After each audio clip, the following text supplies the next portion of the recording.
Lebanon ও ফিলিস্তিনের গাজায় নির্বিচারে হামলা অব্যাহত রেখেছে ইসরায়েলি বাহিনী। এর মাঝেই ইসরায়েলের তৃতীয় বৃহত্তম শহর হাইফায় পাল্টা হামলা চালিয়েছে লেবাননের সশস্ত্র গোষ্ঠী হিজবুল্লাহ।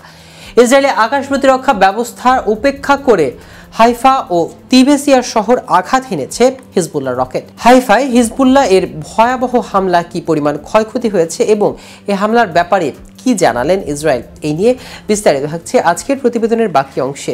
কেটিভি গ্লোবাল চ্যানেল থেকে আপনাদের সাথে আছি আমি মাহমুদ রহমান সিয়াম। ইসরায়েলে হামাসের হামলা 1 বছর পূর্ণ হলো আজ। এর পরপরই গাজায় পাল্টা হামলা চালায় ইসরায়েলি বাহিনী। শুরু হয় সর্বাত্মক যুদ্ধ। গাজায় এখনও ইসরায়েলে চাপিয়ে দেয়া সেই যুদ্ধ চলছে। তবে যুদ্ধ এখন আর শুধু গাজায় সীমাবদ্ধ নেই, বরং লেবানন, সিরিয়ায় একের পর এক হামলা চালাচ্ছে ইসরায়েল। গাজায় হামাসের বিরুদ্ধে সর্বাত্মক যুদ্ধ শুরুর বর্ষপূর্তিতে প্রাক্কালে লেবানন ও গাজায় হামলা এবং হাইফার পাল্টা হামলার ঘটনা ঘটল। স্থানীয় পুলিশ জানিয়েছেন রোববার হিজবুল্লাহর রকেটের আঘাতে হাইফার বেশ কয়েকটি ভবন ক্ষতিগ্রস্ত হয়েছে। আর ইসরায়েলি সংবাদ মাধ্যমের খবর, হাইফা ছাড়াও দেশটির তিবেসিয়া শহরের রকেট হামলা রয়েছে। সব মিলিয়ে 10 জন আহত হয়েছে। তবে হিজবুল্লাহ দাবি করেছে তারা হাইফার দক্ষিণাঞ্চলে একটি সামরিক ঘাঁটি লক্ষ্য করে ফাঁদি 1 ক্ষেপণাস্ত্র ছুড়েছে।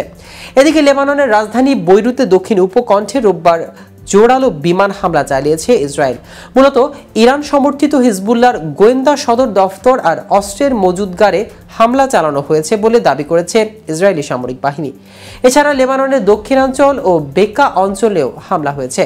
গাজায় হামাস ও লেবাননের হিজবুল্লাহ গোষ্ঠীর ঘনিষ্ঠ মিত্র ইরান। হামাস হিজবুল্লাহর বিরুদ্ধে সামরিক অভিযানের জবাবে গত সপ্তাহে ইসরায়েলি ভূখণ্ডের ক্ষেপণাস্ত্র হামলা চালায় তেহরান। এর মধ্য দিয়ে পুরো অঞ্চলে যুদ্ধ ছড়িয়ে পড়ার আশঙ্কা দেখা দিয়েছে। ইসরায়েলের প্রতিরক্ষা মন্ত্রী ইয়োভ গ্যালান্ট রোববার বলেন, দীর্ঘদিনের ঘনিষ্ঠ মিত্র যুক্তরাষ্ট্রের সঙ্গে সমন্বয় করে কাজ করলেও ইরানের বিরুদ্ধে প্রতিক্রিয়া জানানোর ক্ষেত্রে স্বাধীনভাবে সিদ্ধান্ত নেবে তারা। আগামী বুধবার মার্কিন প্রতিরক্ষা মন্ত্রী লয়েড অস্টিনের সঙ্গে ইয়োভ গ্যালান্টের বৈঠকের কথা রয়েছে। এর আগে এক সাক্ষাৎকারে ইসরায়েলি প্রতিরক্ষা মন্ত্রী বলেন, সম্ভাব্য সবকিছু নিয়ে আলোচনা হচ্ছে। সতর্ক করে দিয়ে ইয়োভ গ্যালান্ট আরও বলেন, কাছে ও দূরে সব লক্ষ্য বস্তুতে আঘাত হানতে সক্ষম ইসরায়েল, আর এটা আমরা আগেই প্রমাণ করেছি। তবে মার্কিন প্রেসিডেন্ট জো বাইডেন আগেই বলেছে, প্রতিশোধ নিতে গিয়ে ইসরায়েল যদি ইরানের পারমাণবিক স্থাপনায় হামলা চালায় তাহলে তাতে যুক্তরাষ্ট্র সমর্থন দেবে না। এদিকে লেবাননের রাজধানী বৈরুতে দক্ষিণাংশে শহরতলিতে বোমা হামলা চালিয়েছে ইসরায়েল। শনিবার রাত থেকে রবিবার পর্যন্ত একটানা ব্যাপক হামলা চালায় দেশটি। ইরান সমর্থিত হিজবুল্লাহর শক্তি কেন্দ্র হিসেবে পরিচিত বৈরুতে দাহিয়ায় গত বৃহস্পতিবার রাত থেকে টানা বোমা হামলা চালাচ্ছে ইসরায়েল।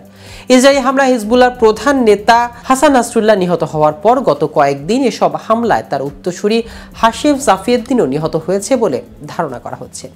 দর্শক, আজ এ পর্যন্তই। সারা বিশ্বের নিত্য নতুন সকল আপডেট পেতে কেটিভি গ্লোবালের সাথেই থাকুন। ধন্যবাদ সবাইকে।